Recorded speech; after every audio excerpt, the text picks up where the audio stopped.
It must have been some meeting. Donald Trump led the charge that President Obama wasn't born in the U.S. and therefore not a legitimate president. And the president said Trump, quote, didn't have the preparation, the temperament, or the core values of inclusion to lead the country. But today they met for the first time. A meeting that was scheduled to go about 15 minutes ended up going about an hour and a half. Afterwards, both were taking the high road. My number one priority in the coming 2 months is to try to facilitate a transition that ensures our president-elect is successful. We discussed a lot of different situations, some wonderful and some difficulties. I very much look forward to dealing with the president in the future, including counsel. So, Mr. President, it was a great honor being with you, and I look forward to being with you many, many more times in the future. Thank you, sir. He does? But while the talk at the White House is of a peaceful transition of power, it was a much different story just down the street last night.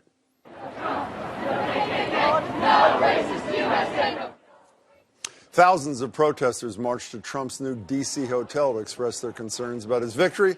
It was a scene repeated in Oakland, where 24 protesters were arrested, 3 police officers injured, and here in Boston. An estimated 5,000 gathered around the State House. I think he's had a chance for about a year and a half on the campaign trail, and I think he's proven himself to be absolutely abominable. I can't even believe it's gotten to this point. We are all stunned and sad, and we thought we should channel that into action. We can't just mourn. We can't just sit around and mourn. But despite this distraction, Trump and his wife Melania have a full schedule in the Capitol, and the names of potential cabinet appointments and other high-ranking advisors are starting to circulate.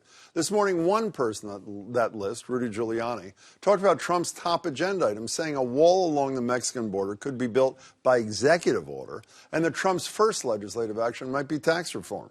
I think he's got the votes for it. I think he definitely has the Republican votes for it in House and Senate, and I think he probably has maybe 20% of the Democratic vote for it. So he could get it done with a bipartisan majority. This is now a story about learning to govern while calming a jittery nation, or is that even possible? Joining me to talk about how to do that are former Romney advisor Charlie Chipio, who now runs Chipio Strategies. Good to see you, Charlie. Former Attorney General and candidate for governor Martha Coakley, now of counsel at Foley Hoag. Nice to see you, Martha. And Nadeem Mazen, a Cambridge City Councilor. Nadeem, it's good to see you as well. So Clinton and Obama, Martha Coakley, say give him a chance. Protesters say hashtag not my president. Who's getting it right? I think the president and the president I would have liked to have seen. But look, everybody, and I've been in it, you get in the heat of battle, you do it. They were very graceful, I think, both President Obama and Hillary Clinton, in their concession speeches, and it's his legacy as much as hers. They're all professionals. He's a businessman. He's not an ideologue. He will get to work. We may not like what he's going to do, but he will get to work. An ideologue? He is an ideologue. How's he an ideologue?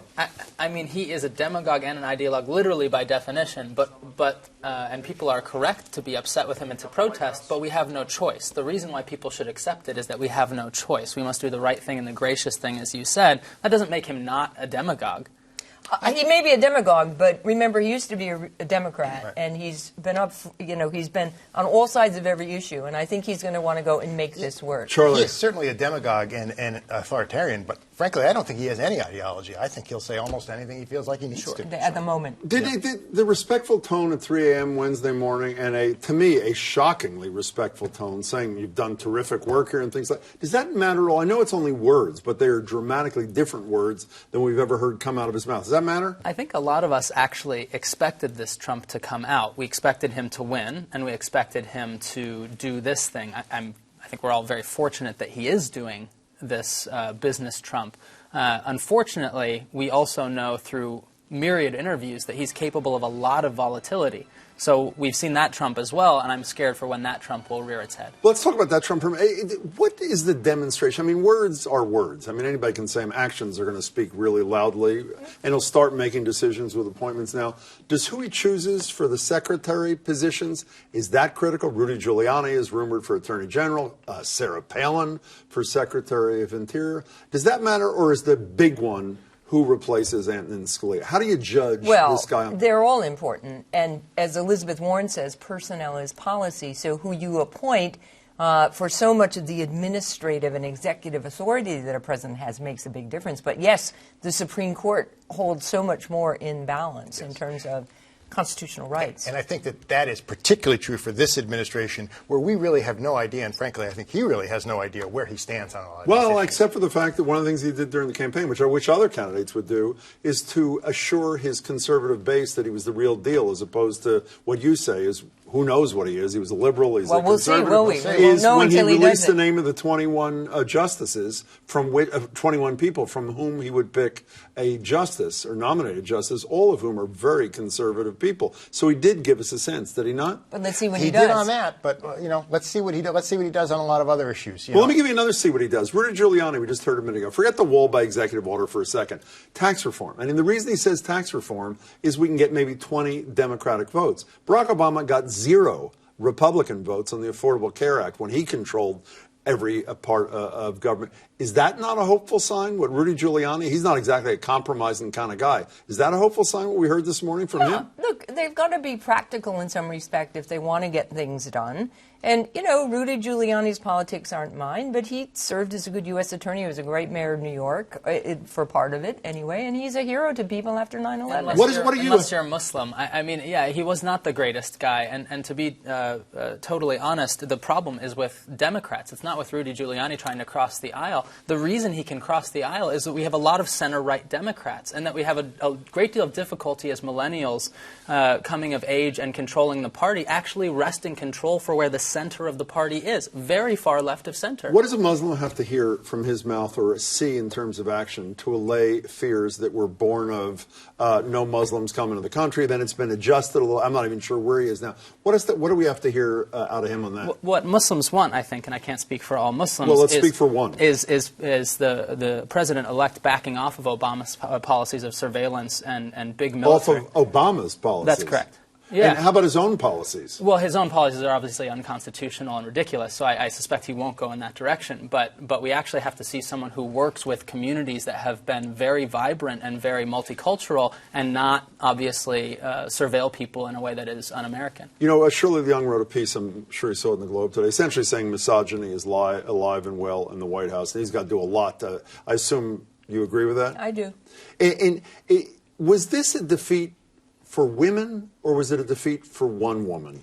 I mean, you lived through a very similar experience twice, needless to say. Yeah. Are you offended? By the way, the other day on the radio, since you mentioned that, with a day or two to go, I said, I have a feel that this is a Coakley-Brown race. Are you offended when I say that, or no? No, I think, look, I won that nomination, until very close to the end. Democrats at least thought I was going to win, and it all turned upside down. And so, look, a lot of countercurrents in that. Healthcare was a big issue, as even Scott Brown has said recently. And look, if I hadn't lost, you wouldn't have Elizabeth Warren. So you can thank me for that, right? But to talk about the broader impact, is there an impact beyond? We're going to have a piece by Christina Quinn in a few minutes. Is there a trickle-down or trickle-up negative effect from the first woman to be nominated by a major party losing in this race? Sure, but it also will have the counter effect of getting women more energized now. And I know a lot of women are upset and they're disappointed, but they're not despondent. And I think this will urge a lot of young women, particularly, to take note of things that happened in the past. I have 3 women on the local level who would like to run, both in Cambridge and outside of Cambridge. First thing after Trump elected, I have got to get involved. You asked me to before, and I wasn't ready. They said that to you. Now I'm ready. I see